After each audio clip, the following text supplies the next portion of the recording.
السلام علیکم ورحمۃ اللہ وبرکاتہ نحمده ونصلي ونسلم على رسوله الكريم اما بعد فاعوذ باللہ من الشیطان الرجیم بسم اللہ الرحمن الرحیم ان الدین عند اللہ الاسلام صدق اللہ العظیم اللہم صل علی سیدنا و مولانا محمد وعلى آل سيدنا ومولانا محمد وبارک وسلم وصل علیہ۔ انتہائی واجب الاحترام قابل قدر معزز سامعین و سامعات، ہمارا 25 روزہ ایمانیات کورس کا پہلا سبق، جس میں ہم چند باتیں انشاءاللہ العزیز تھوڑے وقت میں زیادہ باتیں سمجھنے کی انشاءاللہ کوشش کریں گے۔ بغیر تمہید کے ایمانیات ایمان کی جمع ہے، اور ایمان اور اسلام کس کو کہتے ہیں؟ کوشش کروں گا کہ یہ آپ کو سمجھا پاؤں۔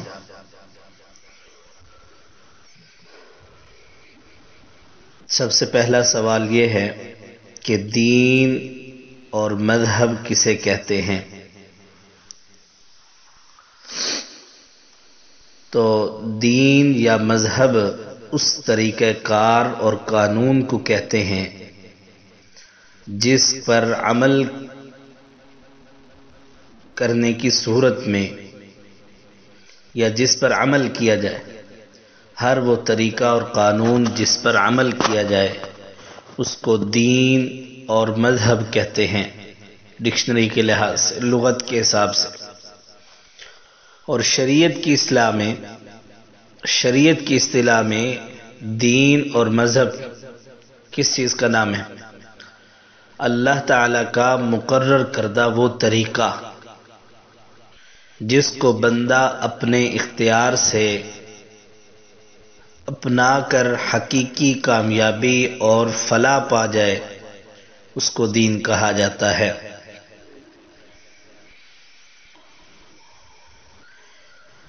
ویسے ہر طریقہ کار اور ہر قانون کو چاہے وہ کوئی بھی مقرر کرے اس کو دین کہا جا سکتا ہے، لیکن جب مطلقاً دین کہا جائے گا تو اس سے مراد اللہ کا قانون ہوگا، اللہ کا بنایا ہوا بندوں کے لیے قانون ہوگا،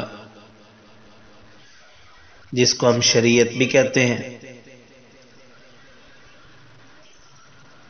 دوسرا سوال یہ ہے کہ ہمارا مذہب کیا ہے؟ تو ہمارا دین اور ہمارا مذہب جو ہے وہ اسلام ہے۔ یہی وہ مذہب ہے جو انسان کی نجات اور کامیابی کا ضامن ہے۔ دین اسلام جیسی جامعیت، کمال اور جاذبیت کسی دوسرے مذہب میں نہیں ہے، اور یہی مذہب ساری دنیا کے لیے تا قیامت کامیابی کا ضامن ہے۔ اور جیسا میں نے خطبے میں آیت پڑھی جس کا ترجمہ یہ ہے کہ اللہ کے نزدیک اسلام کے علاوہ کوئی دوسرا مذہب قابل قبول نہیں ہے، تو لہذا جس نے اسلام کے علاوہ کوئی بھی دوسرا مذہب اپنا لیا تو وہ دنیا اور آخرت کے خسارے اور ناکامی کے علاوہ اللہ کے غصے کا بھی مستحق ہے۔ تو دین اسلام کیا ہے؟ تیسرا سوال کہ دین اسلام کیا ہے؟ تو اس کا جواب یہ ہے کہ دین اسلام عقیدے اور عمل کے مجموعے کا نام ہے۔ ان الذین آمنوا وعملوا الصالحات، بس ایک عقیدہ درست کرو اور عمل درست کرو، اسی کا نام دین اسلام ہے۔ چنانچہ اللہ جل جلالہ اور اللہ کے رسول صلی اللہ علیہ وسلم نے جن چیزوں پر ایمان لانے کا حکم دیا ان کا دل میں یقین جمانا اور زبان سے اظہار اور اقرار اپنی زندگی کو اس کے مطابق گزارنے کا نام مذہب اسلام ہے۔ تو دین اسلام دو چیزوں کا نام ہے، نمبر ایک عقائد اور نمبر دو اعمال۔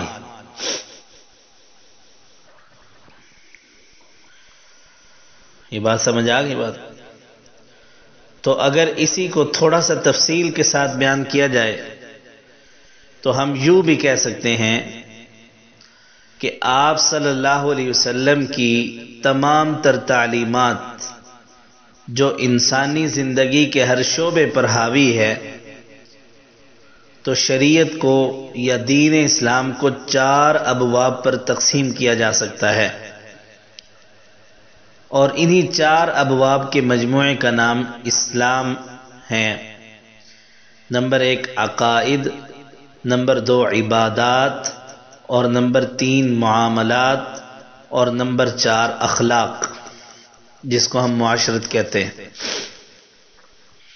آپ صلی اللہ علیہ وسلم نے بتایا کہ ہر انسان کا ایک تعلق تو اپنے خالق کے ساتھ ہے اور دوسرا اپنے خالق کی دوسری مخلوقات کے ساتھ ہے۔ اور آسان کر کے کہوں کہ ایک تعلق اپنے آقا اور مولا کے ساتھ ہے اور دوسرا اپنے آقا اور مولا کے غلاموں کے ساتھ ہے۔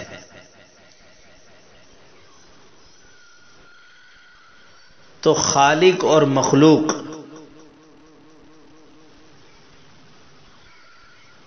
کے ساتھ جو تعلق ہے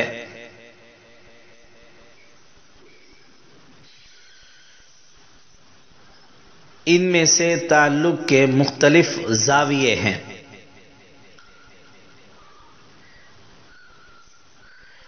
بندے کا اللہ کے ساتھ جو تعلق ہے یہ مہربانی والا تعلق ہے،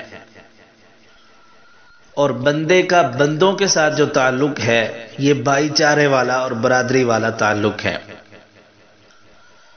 تو جو تعلق صرف ہمارے ذہنی اور دلی طور پر، قلبی لگاؤ کے طور پر جو تعلق ہوگا، جو رابطہ ہوگا، اس کو عقیدہ کہتے ہیں، اور وہ تعلق جس کا جو کیا ہے جسم اور جان اور مال اور جائیداد کے حیثیت سے ہے تو اس کا نام عبادات ہوگا۔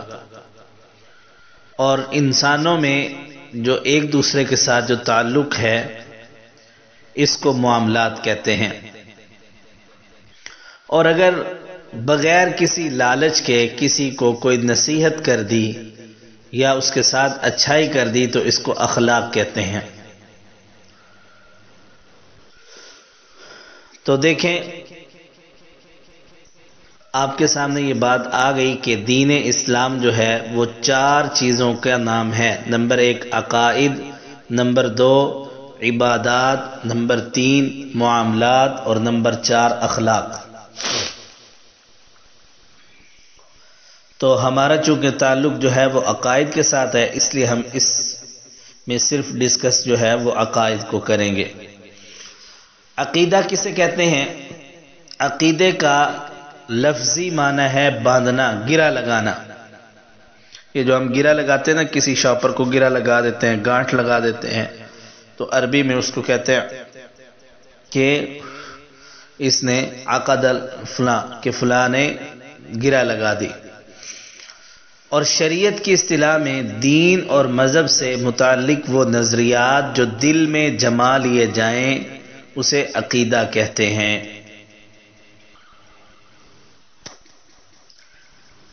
عقیدہ کی اہمیت کیا ہے؟ عقیدہ انسان کے کردار اور اعمال کی تعمیر میں بنیادی اہمیت رکھتا ہے، کیونکہ انسان کے تمام اخلاق اور اعمال کی بنیاد ارادے پر ہے، اور ارادے کا تعلق جو ہے وہ دل کے ساتھ ہے، اور ظاہر ہے دل انہی چیزوں کا ارادہ کرتا ہے جو دل میں پختہ ہوتی ہیں، جمی ہوئی ہوتی ہیں۔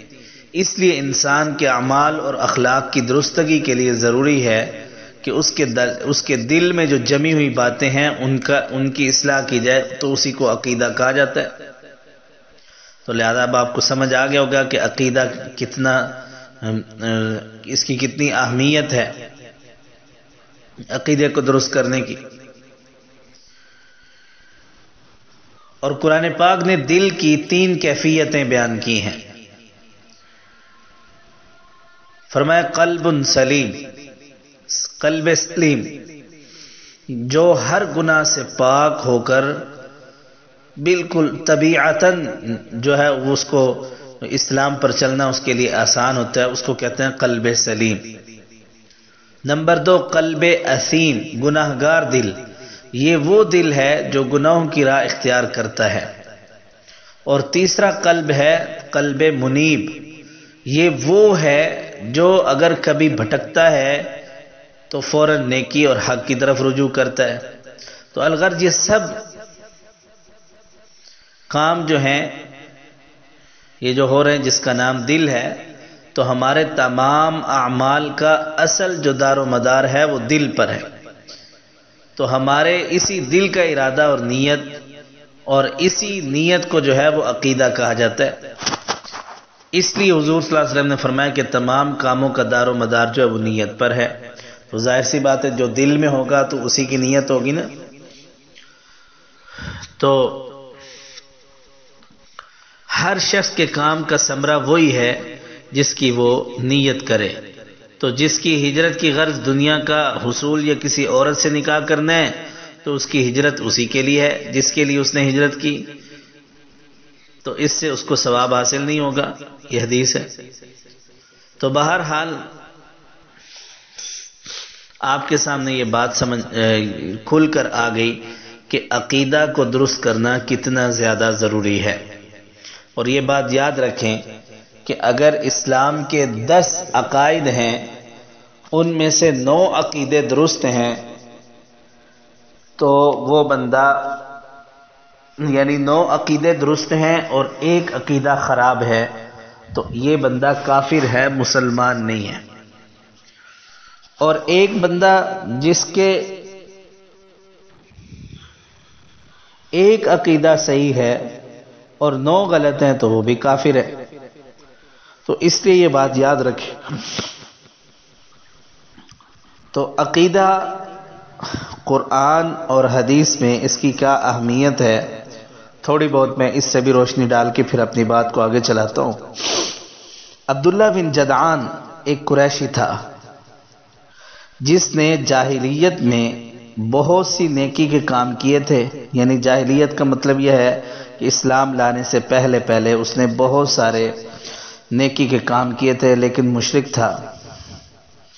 تو اس کی نسبت آپ صلی اللہ علیہ وسلم سے حضرت عائشہ رضی اللہ تعالیٰ عنہ نے پوچھا کہ اے اللہ کے رسول، عبداللہ بن جدعان نے جاہلیت میں جو نیکی کے کام کیے کیا ان کا ثواب اس کو ملے گا؟ فرمایا نہیں۔ فرمایا اے عائشہ، کیونکہ کسی دن اس نے یہ نہیں کہا کہ اے اللہ میرے گناہوں کو قیامت میں بخش دینا۔ تو بدر کی لڑائی کے موقع پر ایک مشرک نے، جس کی بہادری کی دھوم تھی، حاضر ہو کر کہا کہ اے محمد صلی اللہ علیہ وسلم، میں بھی تمہاری طرف سے لڑنے کے لیے آیا ہوں کہ مجھے بھی غنیمت کا کچھ مال ہاتھ آئے۔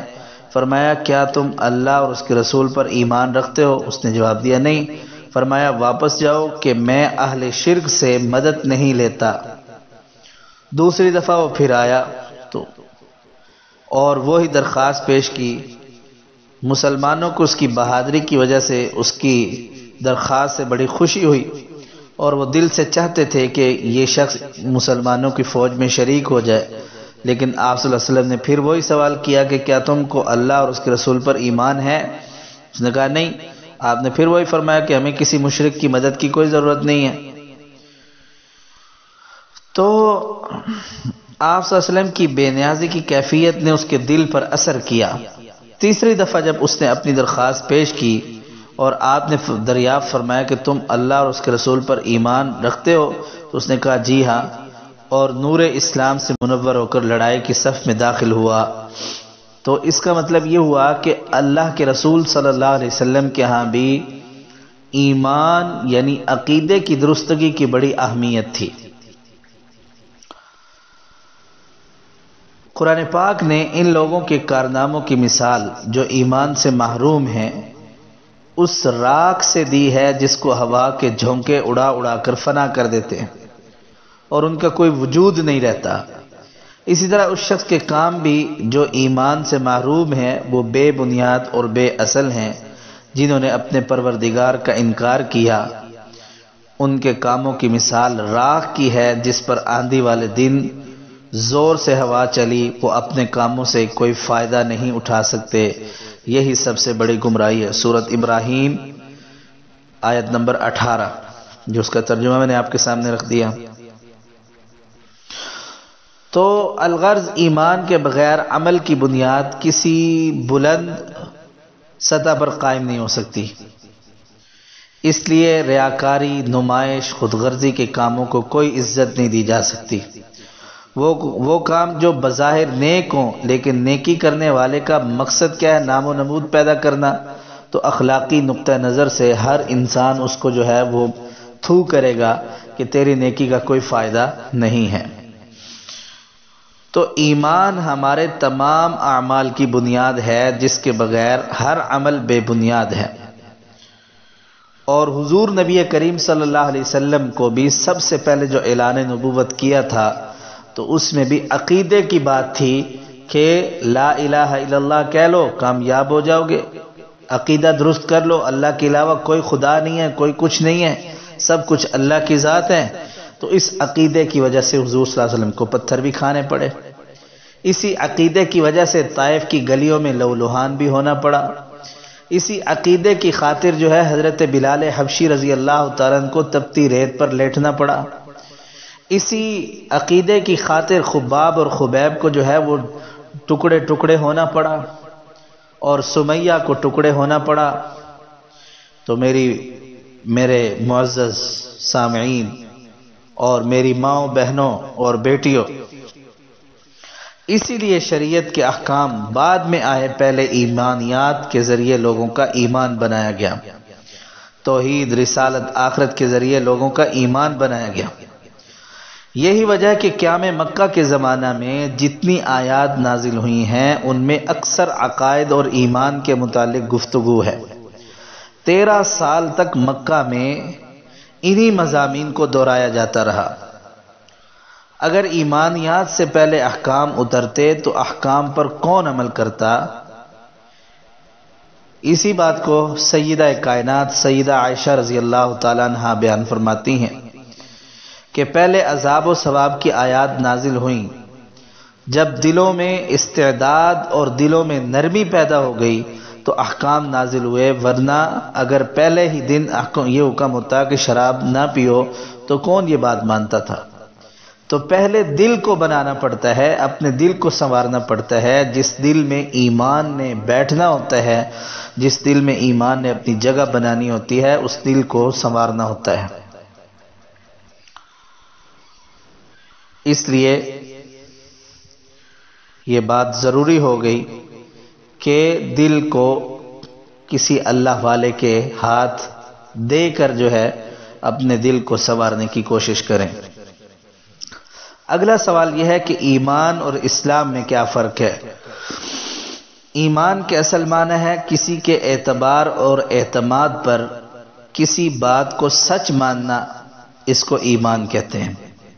اور دین کی خاص اصطلاح میں ایمان کی حقیقت کیا ہے کہ اللہ کے پیغمبر ایسی حقیقتوں کے متعلق جو ہمارے جو ہے وہ حواس اور آلات کے حدود سے ماوراء ہوں، جو کچھ بتلائیں اور ہمارے پاس جو علم اور جو ہدایت اللہ کی طرف سے لائیں، ہم حضور صلی اللہ علیہ وسلم کو ان سب باتوں میں سچا مان لیں اور ان کی تصدیق کریں اور اس کو حق مان کر قبول کر لیں، تو اس کو کہتے ہیں ایمان۔ اور اس تصدیق کا زبان سے اظہار کرنا بھی ایمان کا حصہ ہے، لیکن صرف زبان سے اظہار کرنا اس کو کہتے ہیں اسلام۔ لہذا ایمان وہ بنیاد ہے جس پر مذہب اسلام کی عمارت قائم ہے. اس کے بغیر صرف زبان سے اقرار کرنا یہ منافقت کہلائے گا، اور دل اور زبان دونوں سے اقرار کرنے کا نام جو ہے ایمان کہلائے گا، اسلام کہلائے گا.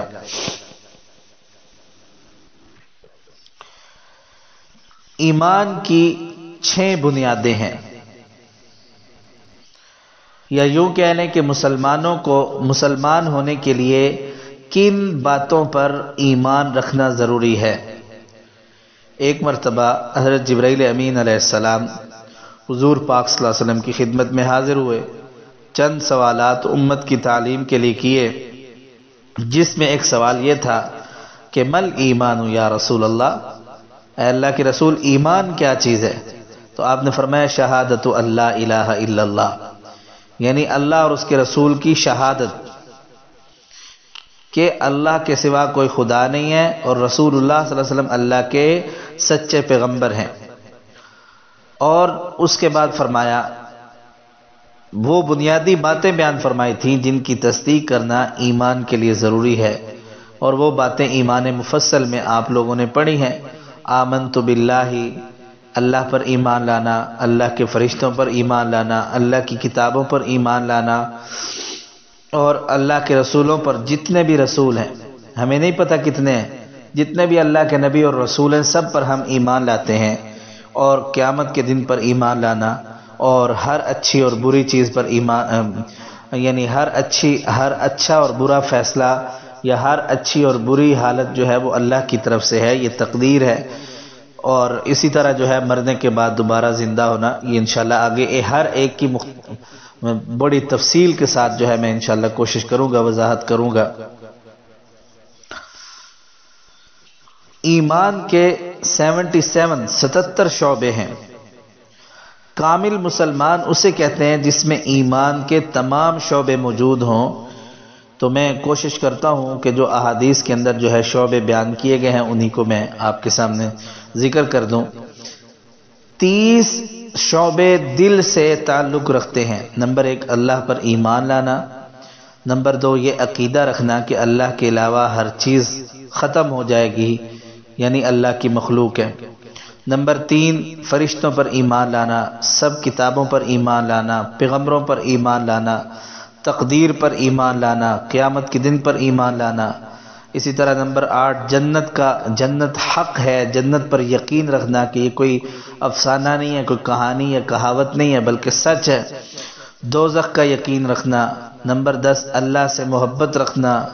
اور نمبر 11 جس کسی سے محبت کرنا اللہ ہی کے لیے کرنا، اور جس سے کی دشمنی کرنی ہے تو وہ اللہ ہی کے لیے کرنی ہے، کیونکہ وہ اللہ کا دشمن ہے تو اس لیے ہمارا دشمن ہے. نمبر 12 اللہ کے رسول صلی اللہ علیہ وسلم سے محبت کرنا. نمبر 13 اخلاص. نمبر 14 توبہ، خوف، اور اسی طرح اللہ کے ساتھ امید رکھنا. نمبر 17 حیا. 18 شکر کرنا، وعدہ کا پورا کرنا، صبر کرنا، عاجزی اختیار کرنا، مخلوق پر شفقت کرنا، اور اللہ کے فیصلے پر راضی ہو جانا کہ جو اللہ نے فیصلہ کیا میں اس پر راضی ہوں. توکل کرنا، اور اپنے اندر جو خود پسندی عجب ہوتا ہے کہ میں بڑی چیز ہوں اس کو چھوڑ دینا، اور کینہ دل کے اندر نہ رکھنا، حسد نہ کرنا، غصہ نہ کرنا، کسی کے لیے بدخواہی نہ کرنا، یعنی ہمیشہ خیرخواہی ہونی چاہیے. اور نمبر 30 جو ہے وہ دنیا کی محبت، دل کو دنیا کی محبت سے خالی کرنا. یہ 30 شعبے ہو گئے دل کے متعلق. اور 7 شعبے زبان سے تعلق رکھتے ہیں، یعنی کلمہ توحید پڑھنا، قرآن مجید کی تلاوت کرنا، علم سیکھنا، علم سکھانا، دعا کرنا، ذکر کرنا، اور فضول باتوں سے جو ہے فضول گفتگو سے اپنے آپ کو بچانا. اور 40 شعبے جو ہے وہ اعضاء سے متعلق ہیں. ان میں سے 16 خود انسان کی اپنی ذات کے متعلق ہیں، جیسے طہارت حاصل کرنا. تو طہارت حاصل کرنا یعنی بدن کا پاک ہونا، کپڑوں کا پاک ہونا، جگہ کا پاک ہونا. پھر وضو کیسے کیا جائے گا، غسل کرنا، جنابت سے کیسے پاک ہوا جائے، حیض سے کیسے پاک ہوا جائے، نفاس سے کیسے پاک ہو جائے، یہ سب کچھ اس میں داخل ہو جائے گا. نمبر 2 نماز کا قائم کرنا، تو اس میں آپ دیکھیں کون سے فرض ہیں، کون سے نفل ہیں، کون سی سنتیں ہیں، کون جو ہے واجب ہے، کون، یعنی یہ سارے اس کے اندر آ جائے گا۔ نمبر 3 صدقہ، تو صدقہ میں زکوٰۃ ہے، صدقہ فطر ہے، کھانا کھلانا اور عام لوگوں کا مہمان نوازی کرنا، یہ سارا اس میں شامل ہو جائے گا۔ اسی طرح نمبر 4 روزہ رکھنا، تو روزے میں کیا ہے جی، فرض روزہ ہے، نفلی روزہ ہے، یہ کون سا روزہ ہے۔ نمبر 5 حج اور عمرہ کرنا۔ نمبر 6 اعتکاف کرنا، اور اس میں یعنی لیلۃ القدر کو تلاش کرنا وغیرہ۔ نمبر 7 اپنے دین کو بچانے کے لیے کہیں چلے جانا۔ نمبر 8 نظر پوری کرنا، کوئی منت مان لی ہے تو اس کو پورا کیا جائے۔ نمبر 9 قسم کا خیال رکھنا، اگر کسی نے کوئی قسم کھائی ہے تو اس کا خیال رکھے۔ نمبر 10 کفارہ ادا کرنا۔ نمبر 11 بدن چھپانا نماز اور غیر نماز میں۔ نمبر 12 قربانی کرنا۔ نمبر 13 جنازہ کی تجہیز و تکفین کرنا اور تدفین کرنا، اسے دفن کرنا۔ نمبر 14 قرض ادا کرنا۔ نمبر 15 معاملات میں سچائی اختیار کرنا، اور نمبر 16 جو ہے سچی گواہی دینا، سچی گواہی کو چھپانا نہیں چاہیے۔ اسی طرح بہت سارے اعمال افعال ہیں جس کو ہمیں اپنے آپ سے جو ہے ہمیں اپنے اندر پیدا کرنا ہوگا۔ کچھ باتیں ایسی ہیں جو اپنے اہل و عیال سے جو ہے متعلق ہیں۔ نمبر 1 نکاح کرنا تاکہ عفت اور پاک دامنی حاصل ہو۔ نمبر 2 اہل و عیال کے حقوق ادا کرنا، یعنی ان کے ساتھ نرمی کرنا، ان کے اوپر خرچ کرنا۔ اور نمبر 3 والدین کی خدمت کرنا اور والدین کو تکلیف نہ دینا۔ نمبر 4 اولاد کی پرورش کرنا، اور نمبر 5 جو ہے رشتہ داروں سے اچھا سلوک کرنا۔ نمبر 6 جو ہے یعنی امیروں کی جو ہے اطاعت کرنا۔ تو دیکھیں یہ کتنا اہم عنوان ہے، ہر ایک کو سمجھنا بہت زیادہ ضروری ہے۔ اسی طرح 18 عام لوگوں سے متعلق ہیں، مثلا حکومت کے لیے کیا ہے کہ وہ عدل کرے، مسلمانوں کی جماعت کی اطاعت کرنا، اور حکام کی جو ہے اور حاکم لوگ جو ہوتے ہیں ان کی اطاعت کرنا، لوگوں میں اصلاح کے کام کرنا، یعنی اس میں جو ہے وہ قتل و قتال نہ کرنا، اگر کوئی باغی ہو گیا تو اس کو قتل کرنا، اور اسی طرح جو ہے نیک کام میں ایک دوسرے کی مدد کرنا، اسی طرح نیکی کی بات پھیلانا، بری باتوں سے منع کرنا، جہاد کرنا اور امانت ادا کرنا، اور اسی طرح کسی حاجت مند کو قرضہ دینا، پڑوسی کا خیال رکھنا، اور اسی طرح ایک دوسرے کے ساتھ جو ہے اچھے طریقے سے معاملات کرنا، مال کو اس کے موقع میں خرچ کرنا، فضول خرچی سے بچنا، سلام کا جواب دینا، چھینکنے والے کو جواب دینا، تو اسی طرح لوگوں کو تکلیف نہ پہنچانا، اور لہو و لعب سے بچنا، اور یعنی اس طرح کی چیزیں جو ہے ہر وہ چیز جو راستے میں تکلیف دینے والی ہو، ایذا پہنچانے والی ہو، لوگوں کو مشکلات میں ڈالنے والی ہو، اس کو راستے سے ہٹانا۔ تو یہ ساری چیزیں ایسی ہیں جو انسان کو یہ سیکھنی چاہیے۔ ایمان کی حلاوت کس چیز میں ہے، یعنی ایمان کا مزہ کس چیز میں ہے؟ تو ایمان کی حلاوت حاصل کرنے کے لیے ہمیں 3 کام کرنے ہوں گے۔ حدیث پاک کے اندر آتا ہے کہ جو شخص 3 کام کر لے گا اللہ تعالیٰ اس کو ایمان کا مزہ عطا فرمائے گا، پھر وہ بندہ بڑے مزے کی زندگی گزارے گا۔ نمبر 1 اللہ اور اس کے رسول سے محبت، نمبر 2 اللہ کے بندوں سے اللہ کے لیے محبت، اور نمبر 3 جو ہے وہ اسلام پر پختہ طریقے سے جو ہے وہ اپنی زندگی گزارے، ڈگمگائے نہیں۔ تو ہمارا سبق جو ہے اتنا ہی ہے، انشاءاللہ باقی مزید تفصیل جو ہے وہ اگلے سبق میں آئے گی۔ وآخر دعوانا الحمدللہ رب العالمین۔